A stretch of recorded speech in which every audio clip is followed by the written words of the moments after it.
If you told me a year ago that I'd destroy everything I once swore to protect, I would have laughed in your face. The words tasted like ash, bitter and metallic as they formed in my mind. A year ago, I was Elias Thorne, 41 years old, head of accounting at Viridian Corp. My office was a sanctuary of order, my life a meticulously balanced ledger. My days were a precise rhythm of debits and credits, a world where numbers never lied, only the people who manipulated them. I was the quiet architect of Viridian's financial integrity, the man who saw the truth in every decimal point. Then came Julian Vance. He arrived like a perfectly cut diamond, all sharp edges and dazzling facets. 45, impeccably tailored, with a smile that promised the world and eyes that calculated its cost. Vance was the new CEO, brought in to reinvigorate Viridian. His charisma was a polished veneer behind which I sensed a cold, calculating machine. He moved through the offices like a predator, his presence a subtle chill that seeped into the very bones of the building. Marcus Croft, our CFO, was a different breed. Older, perpetually sweating, his suits always seemed a size too tight, as if the pressure of his own skin was too much to bear. Marcus had been with Viridian almost as long as I had, a nervous, twitchy man who'd always followed the rules, albeit reluctantly. But under Vance's influence, I saw a subtle shift in him, a growing desperation in his eyes like a cornered animal.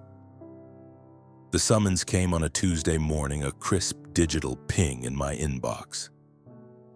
Elias, my office. Now Julian and I need to discuss Q1 financials. The subject line was innocuous, but the chill in my gut was immediate. It was the kind of chill that settled deep, like winter frost on a window pane, hinting at something brittle about to break. I walked into Vance's corner office, the panoramic view of the city skyline a stark contrast to the tightening knot in my stomach. Marcus was already there, perched on the edge of a sleek modern chair. His hands clasped so tightly his knuckles were white. Vance leaned back in his ergonomic throne, a picture of relaxed authority, but his eyes, those calculating eyes, were fixed on me. "Elias," Vance began, his voice smooth as polished marble. "We're thrilled with the Q1 numbers, truly. But we need them to be more thrilling." I waited, my expression neutral. I'd seen this dance before, but never so brazenly.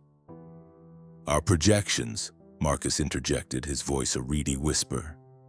"They're a little soft, just a few points shy of investor expectations.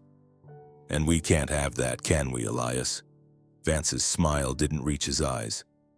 "Not when we're about to announce our new strategic initiatives. Investor confidence is paramount." He pushed a printed report across the glass table.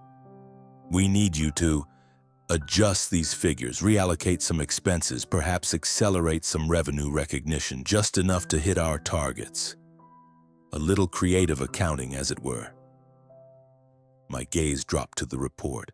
The numbers were stark, unforgiving.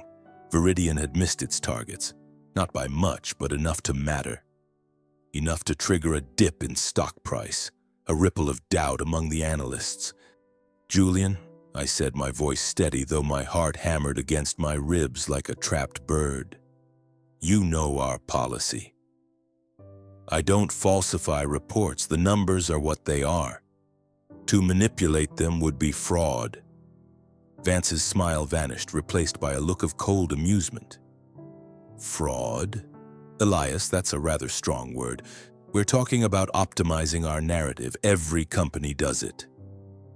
"Not Viridian, not while I'm here," I countered, my voice gaining a quiet edge. "My signature goes on those reports. My integrity is tied to them." Marcus shifted uncomfortably, his eyes darting between Vance and me. "Elias, perhaps we can find a middle ground?" "There is no middle ground with truth, Marcus," I said, my gaze locking onto his. He flinched. Vance leaned forward, his voice dropping, losing its smooth veneer. Let me be clear, Elias. This isn't a request, this is a directive. Hit those targets or your position becomes redundant. The words hung in the air, cold steel against my skin. 20 years, 2 decades of building Viridian's financial backbone, of meticulously safeguarding its ledgers. I had seen CEOs come and go, fads rise and fall, but I had remained the silent guardian of the numbers. My loyalty was a bedrock, unshakable. Then my position is redundant, I said, my voice barely a whisper but firm. I met Vance's gaze, unblinking. The air in the room grew heavy, thick with unspoken threats. Vance simply nodded, a slow, deliberate movement. Clean out your desk by end of day, Elias. HR will be in touch. I walked out without another word. No anger, no pleading. Just a quiet acknowledgement that a fragile glass had just shattered inside me, and in its place a cold, methodical resolve began to form. That evening, the silence of our home felt profound, unsettling. Eleanor, my wife of 18 years, knew me better than anyone. She didn't need words. She read the rigid set of my shoulders, the distant look in my eyes. She simply placed a warm mug of chamomile tea in my hands, her touch a fleeting comfort against the internal chill. "What happened, Elias?" she asked, her voice soft, laced with a fear she tried to mask. I recounted the morning's events, my voice flat, devoid of emotion. As I spoke, I felt the initial shock giving way to something colder, something akin to bitter irony. They had discarded me, the very digital DNA of their financial stability, for refusing to lie. Eleanor listened, her hand occasionally squeezing mine. "Oh, Elias," she whispered, her eyes wide with a mixture of sympathy and apprehension. "What will we do?" Her fear was a tangible thing, a cold breath on my neck. It was a fear I shared, but mine was buried beneath layers of wounded ego and a nascent, dangerous anger. The next morning, the profound silence of unemployment was a stark contrast to the relentless hum of the office. No alarm had woken me, no commute waited. Just the unsettling weight of a new, uncertain chapter. I sat at my home office desk, staring at the blank screen of my personal laptop. The initial shock had receded, replaced by a slow, simmering realization. They hadn't just fired me, they had tried to erase me, to silence the truth. My mind, accustomed to dissecting complex financial data, began to re-examine the past few months. Subtle red flags, previously dismissed as corporate quirks, now stood out in stark relief. Hushed conversations between Vance and Croft in the executive wing. New, obscure consulting contracts appearing in the ledger, approved with unusual haste. A sudden push for streamlining vendor relations that bypassed traditional procurement channels. Each memory was a thread, and my meticulous mind began to weave them into a pattern. The first call came a few days later, a lifeline from the very place that had cast me out. It was Leo Sterling, a junior accountant I'd mentored for the past 2 years. Leo was bright, eager, still wet behind the ears, embodying an innocence I felt I'd lost. "Mr. Thorne?" Leo's voice was hesitant, laced with genuine concern. I can't believe it. Everyone's shocked. You practically built the accounting department." "Companies change direction, Leo," I said, my voice carefully neutral. "A tale as old as time." "But it's different now," he continued, his voice dropping to a conspiratorial whisper. "Mr. Croft seems really stressed, and there are all these new vendor contracts. Viridian Solutions Group, Apex Innovations. They're huge, but no one seems to know what they actually do. And they're pushing through approvals so fast it's impossible to keep up." I felt a jolt, a cold spark of recognition. "Viridian Solutions Group? Apex Innovations?" I asked, feigning casual curiosity. "Never heard of them." New initiatives, I suppose. Yeah, that's what Mr. Croft says, Leo replied, a note of doubt in his voice. But it just feels off, like they're trying to bury something in the paperwork. Keep your eyes open, Leo, I advised, a subtle seed planted. Always pay attention to the details. They tell the real story. I thanked him for the call, my mind already racing. Leo, in his unwitting honesty, had confirmed my suspicions. The first threads of the lie were unraveling. My next step was more deliberate, a calculated risk. I needed a digital key, a way to peer behind the corporate firewall without triggering alarms. I thought of Sarah Chen, a seasoned IT administrator.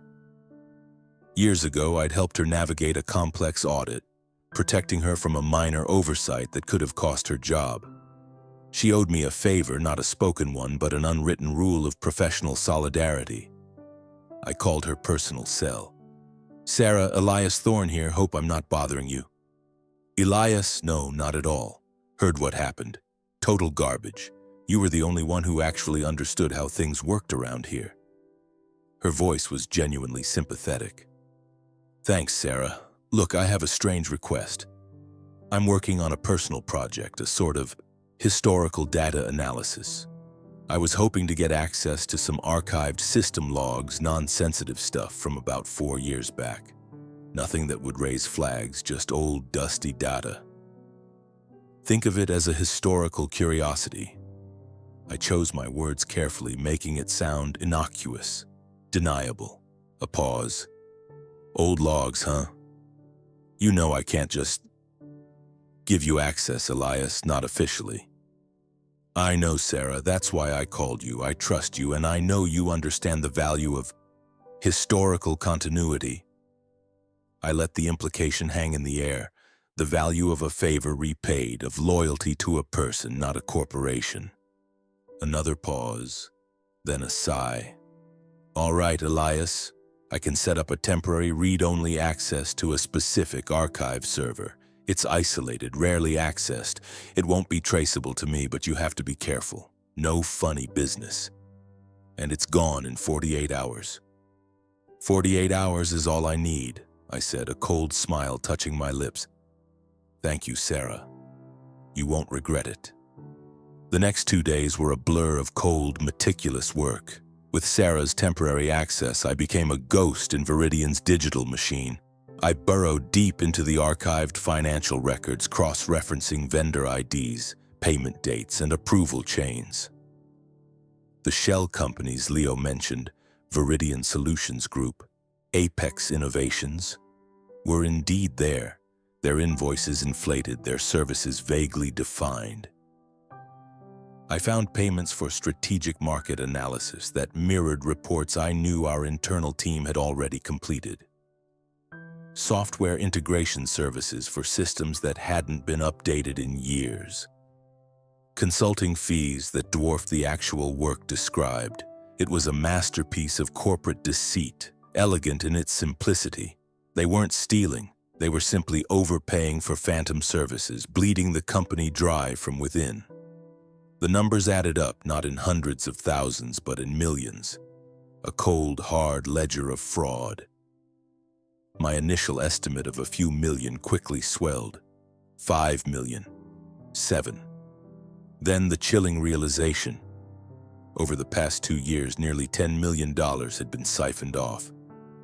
I downloaded everything: invoices, payment approvals, internal email exchanges, those that hadn't been scrubbed, and even the initial business registrations for the shell companies. The listed owners were proxies, but a quick dive into public records and social media revealed the pattern. Distant relatives, old college friends, even a former assistant of Marcus Croft's. The spiderweb of connections led directly back to Julian Vance and Marcus Croft. Vance was the architect, Croft the nervous, compliant executor. Eleanor watched me during those days, her perceptive eyes missing nothing. She saw the cold fire in my gaze, the way I hunched over the laptop late into the night, the quiet intensity that had replaced my usual calm. Elias, she said one evening, her voice barely above a whisper as she found me surrounded by printouts and glowing screens. What are you doing? You're becoming someone else. This isn't you. This is me, Eleanor, I replied, my voice flat, my gaze still fixed on the damning figures. This is the part of me that refuses to let a lie stand. This is the part of me that protects what's right. But at what cost? She pressed, her voice laced with fear. What if they find out? What if you get into legal trouble? We've lost enough, Elias. I just want you safe. Her words were a cold splash of water, a momentary crack in my icy resolve. She was right. There was a risk. But the thought of letting Vance and Croft get away with it, of allowing their greed to fester, was a far greater torment. My wounded ego demanded justice, not just for myself, but for the integrity I had always upheld. I was walking a fine line between righteous anger and a methodical, almost chilling desire for retribution. I was discovering shadowy corners within myself, capable of patience, manipulation, and cold strategy, all in service of a higher justice. The plan began to solidify, clear as a winter morning. I wouldn't rush to blow the whistle. That was too easy, too dismissible as the bitter accusations of a fired employee. I needed to build a case so bulletproof, so undeniable that it would obliterate them at the annual board meeting. That was my target, the stage for their downfall. I meticulously organized the evidence, creating a digital fortress of truth, spreadsheets detailing every inflated invoice, every suspicious payment, diagrams illustrating the web of shell companies and their connections to Vance and Croft. A timeline of their scheme aligning perfectly with Vance's arrival and Marcus's increasingly nervous demeanor. It was a ledger of their sins, balanced to the penny. My interactions with Leo Sterling became more frequent, though always initiated by him. He'd call, frustrated by the new opaque accounting practices, the constant pressure from Marcus to expedite approvals without proper documentation. "Mr. Thorne, I just don't understand," Leo confessed one day, his voice tight with anxiety. "Mr. Croft is making me sign off on these huge invoices for Apex innovations without any detailed breakdown. He just says it's a strategic partnership, Leo, just sign it. It feels wrong." "Trust your gut, Leo," I advised, my voice calm, almost paternal. "Always. And if it feels wrong, document it, for your own protection. Keep a personal log of anything unusual." I was guiding him subtly to create his own unwitting evidence trail, a small act of solidarity that would protect him while strengthening my case. He was too innocent to be caught in their crossfire. Meanwhile, Marcus Croft's unraveling was a slow, agonizing spectacle. I heard whispers through my network. Marcus was snapping at his team, missing deadlines, his face perpetually pale. I even engineered a few subtle pokes into the system, an anonymous query about an old, obscure vendor, a minor, untraceable glitch in a monthly report that would force Marcus to dig into the very data I was exploiting. Each time, he'd overreact, exposing more of his desperation. I knew he was under immense pressure from Vance, who was likely pushing him harder, demanding more as the scheme grew. The fragile glass of Marcus's composure was cracking under the strain. Eleanor's concern deepened, her questions more pointed. "Elias, you're not sleeping. You're barely eating. This revenge, it's consuming you. Is this worth it?" "It's not just revenge, Eleanor," I argued, my voice tight. "It's justice.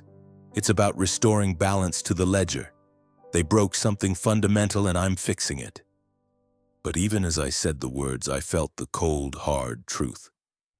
A part of it was revenge, a deep, primal need to make them pay for the indignity, the betrayal. The wounded ego, slowly healing, was transforming into a sharper, more self-directed version of myself. As the annual board meeting approached, a new player entered the game, Ms. Anya Sharma, an external auditor. Her arrival was announced internally as a routine compliance review. But I knew better. Someone on the board, perhaps sensing the subtle tremors of instability, had called her in. Her presence accelerated my timeline. Ms. Sharma was known for her meticulousness, her ability to cut through corporate jargon and find the truth. She was a professional truth seeker, and I knew she would find the patterns given enough time.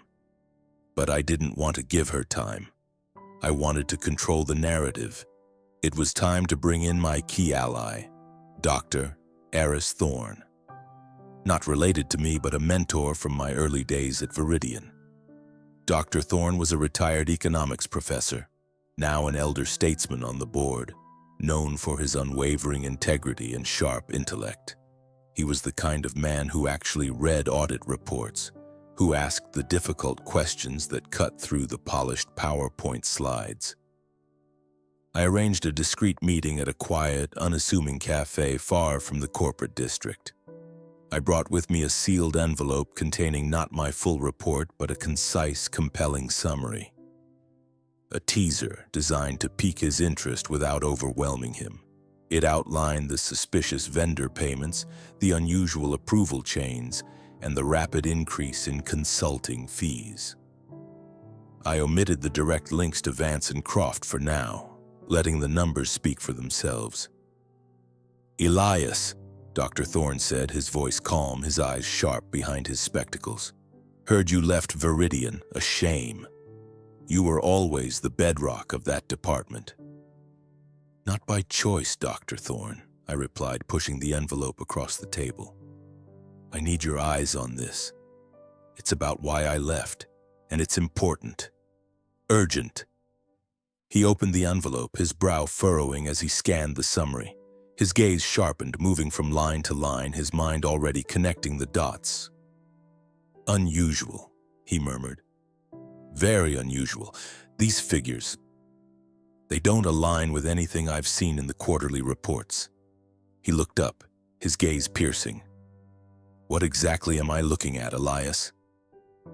"A pattern, Dr. Thorne," I said, my voice low and steady. "A pattern of financial irregularities that has bled Viridian for millions. I believe it's far more extensive than this summary suggests. I have the full documentation, but I needed your insight first, your authority to ask the right questions." He nodded slowly, a glimmer of respect in his eyes. "You always were thorough, Elias. Always. There's an emergency finance committee meeting tomorrow ahead of the annual board meeting. I'll make sure these questions are asked, and I'll need your full documentation if this checks out." "It will check out, Dr. Thorne," I assured him, a quiet resolve in my voice. "And the full documentation will be available to the entire board just before the annual meeting." The trap was set. The day before the annual board meeting, my phone became a chorus of desperate offers, an absurdly inflated severance package from HR, with an attached agreement requiring my complete confidentiality. A call from Julian Vance himself, his voice devoid of its usual charm, laced with barely concealed threats. "Elias, this is a serious mistake.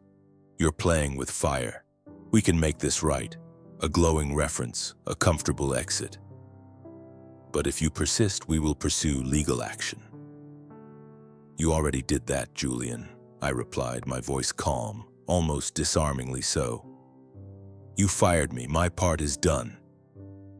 I hung up, the cold steel of my resolve unyielding. They still thought they were dealing with a simple extortion attempt. They had no idea what was coming. That night, using credentials that should have been revoked but weren't, sloppy IT transition, a consequence of Marcus's panic and Vance's hubris, I accessed Viridian's email server one last time, a digital ghost in the machine. I scheduled a message to be delivered to every board member at 7 a.m. sharp, the morning of the annual meeting. "Before you approve the Q2 financials and executive bonuses, read this." Attached was my full damning report.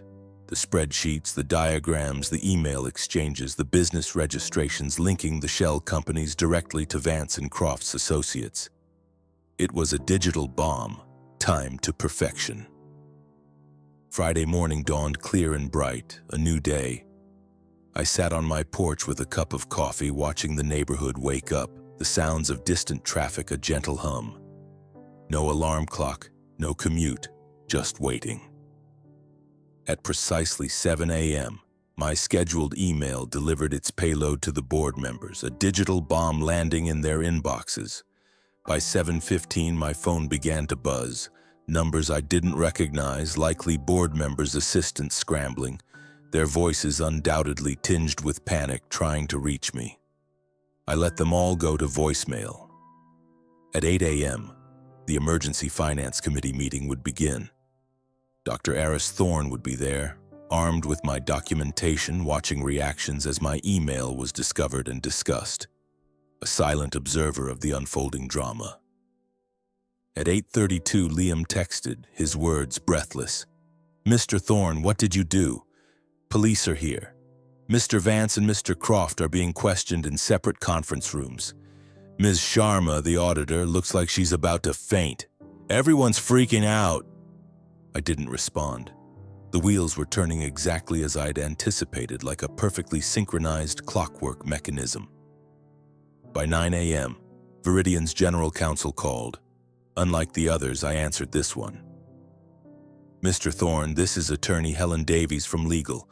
We need you to come in immediately to discuss information you've provided to the board." Her voice was measured, but I detected a tremor of urgency. "I'm available by phone," I replied, my voice calm, almost disarmingly so. "This really requires an in-person discussion." "No, it doesn't," I interrupted calmly. "Everything I know is in that report. Everything I have is already backed up in multiple secure locations. If anything untoward happens to me or my family, additional copies go to the SEC, IRS, and 3 major news outlets. Consider this my insurance policy." Silence. A profound, ringing silence on the other end of the line. "Mr. Thorne," she finally said, her voice now carefully measured, stripped of its earlier urgency, "the board is taking this extremely seriously. They've already placed Mr. Vance and Mr. Croft on administrative leave pending investigation. They would appreciate your cooperation in the ongoing investigation." "I've cooperated fully by providing complete documentation," I stated plainly. "My part is done." After she hung up, I drove to a diner 20 miles outside the city, its chrome gleaming under the afternoon sun. No sense being easily found today. Over lunch, news began breaking on local business sites. Viridian Corporation, executives under investigation for financial irregularities. No names yet, but that would come. A relentless, unfolding narrative. At 2 p.m., Dr. Aris Thorne called, his voice vibrant with a strange energy. "It's a bloodbath, Elias," he said without preamble. "Croft confessed once we confronted him with your evidence, trying to cut a deal, blaming Vance for pressuring him. Vance is denying everything, a masterclass in feigned ignorance. The board isn't buying any of it. Ms. Sharma's audit confirmed your patterns, even found a few more. Early estimates suggest at least $10 million diverted over 2 years, maybe more." I nodded to myself. My estimate had been precise. "The board wants to talk to you, Elias," Dr. Thorne continued, "about coming back. Not just to your old position. They're creating a new Chief Integrity Officer role, reporting directly to the board, full executive privileges, total oversight of all financial controls and internal audits." I'd anticipated this possibility, a subtle undercurrent in my planning, but still found myself surprised by the directness of the offer. "I'll think about it, Doctor. Thorne," I said, a deliberate pause. That evening I told Eleanor everything, the whole intricate tale. She listened without interrupting, her hand occasionally squeezing mine. Then she asked, her voice soft, "What do you want to do, Elias?" "Truly? Good question. The revenge part was complete. The people who'd pushed me out, who'd cast me aside, were themselves being pushed out, likely facing criminal charges. Justice had been served, cold and precise, but returning to Viridian meant walking back into the very place that had discarded me after 2 decades of unwavering service. Could I do that? Did I truly want to rebuild a bridge that had been so carelessly burned? "I need time to decide," I said finally, gazing out at the deepening twilight. Later that night, I opened my laptop one last time and posted a single cryptic message to my otherwise dormant LinkedIn profile. The ledger always balances eventually. Within minutes, former colleagues, once distant, began reaching out. Word was spreading like wildfire through the corporate district. The quiet accountant, the unassuming head of department, had brought down 2 executives without raising his voice, without resorting to theatrics. By Monday, everyone would know exactly who they'd underestimated. Monday morning, I walked into Viridian Corporation's headquarters, the early light catching the gleaming glass. I was wearing a suit I hadn't needed in months, its fabric feeling foreign yet strangely right. The security guard, a young man who usually just scanned badges, did a double take, then quickly printed me a visitor badge with an almost deferential gesture. "Welcome back, Mr. Thorne," he said with newfound respect, a subtle nod that acknowledged the seismic shift. The elevator ride to the executive floor was quiet, almost reverent. I'd never had reason to visit this level before, a rarefied air of power and ambition. Now I was expected in the boardroom. 10 board members sat around a polished mahogany table, their faces serious. Dr. Aris Thorne nodded slightly, a small, knowing smile as I entered. The interim CEO, previously the COO, looked visibly uncomfortable, her eyes darting nervously. "Mr. Thorne," she began, her voice carefully modulated, "thank you for coming. The situation you've brought to light is quite frankly unprecedented." I remained silent, letting her words hang in the air. "The full extent of the fraud appears worse than initially reported," she continued, her voice gaining a somber weight. "The forensic team has identified nearly $10.5 million in diverted funds. Criminal charges are being prepared. This is a very grave matter for Viridian Corporation." Still, I waited, my gaze steady. Dr. Thorne cleared his throat, stepping forward. "Elias, the board has unanimously voted to create a new executive position. Chief Integrity Officer, full executive privileges, reporting structure directly to the board. We'd like to offer you the role." I set my folder on the polished table, the soft thud echoing in the quiet room. "Inside, you'll find my conditions," I said, my voice clear and firm. "Non-negotiable." The interim CEO opened it, scanning quickly, her eyebrows rising subtly with each line. "Full audit authority across all departments. Independent budget, veto power on financial technology decisions, direct oversight of all vendor contracts." She looked up, her expression a mix of surprise and apprehension. "Mr. Thorne, this is highly unusual."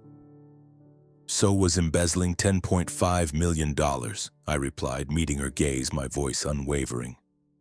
"That happened because no one was watching.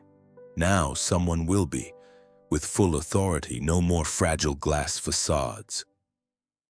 The room fell silent, the weight of my words hanging heavy in the air. "You have until noon," I said, rising from my chair. "I have other offers." As I turned to leave, Dr. Thorne's voice, softer now, followed me. "Did you plan this all along, Elias?" I paused at the door, my hand on the cool metal handle. "I didn't plan to be fired after 20 years, Dr. Thorne. Everything after that was just me doing what I've always done, identifying system vulnerabilities and implementing appropriate security measures." And with that, I walked out. At 11:47, my phone buzzed. They called. They'd accepted every condition. 6 months later, I sat in my new corner office, the vast expanse feeling both earned and unfamiliar, reviewing security protocols for the upcoming quarter. The panoramic view overlooked the city skyline, a daily reminder of how much had changed, how much I had changed. Marcus Croft had pleaded guilty to multiple fraud charges in exchange for cooperation. He'd receive a reduced sentence, still significant. Julian Vance was fighting the charges, insisting he was unaware of the scheme despite the mountain of evidence against him. The money had been recovered, most of it anyway, enough that the company avoided serious financial damage and retained its reputation. My former team now reported directly to me, though I'd promoted Leo Sterling to run day-to-day operations. The kid had potential, just needed someone to see it, to give him the trust he deserved. Sarah Chen, my anonymous ally, had a quiet, knowing smile whenever we passed in the halls. A soft knock at my door drew my attention. Eleanor stood there, a warm smile gracing her lips. "Ready for lunch, Elias?" she asked. I nodded, grabbing my jacket. As we walked through the accounting department, conversations quieted briefly, but not from fear. It was respect.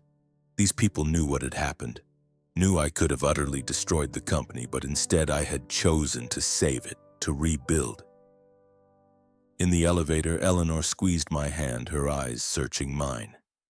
"Happy?" I considered the question, the hum of the elevator a low drone. The anger that had driven me those first few days after being fired had faded, like a winter storm receding. What remained wasn't exactly happiness, more like deep satisfaction. Completion. "I'm good," I said. Outside, the warm October sun bathed our faces as we walked towards a nearby restaurant, the scent of crisp leaves in the air. My phone buzzed with a message from Dr. Eris Thorne. "Board approved your security budget increase. Unanimous vote. No questions." I smiled slightly. No arguments, just trust. Eleanor noticed my expression. "What is it?" "Nothing," I said, sliding the phone back into my pocket. "Just thinking about ledgers. Some balance themselves eventually. Others, once corrected, become stronger than they ever were before. I'd balanced this one right this time." In the end, I realized true revenge wasn't in destroying them. It was in standing unbroken when they thought I'd shatter. Thank you for being here. By the way, we're just getting started, and your support means a lot. If you enjoy these stories, please consider subscribing and help us reach our first 1,000 subscribers.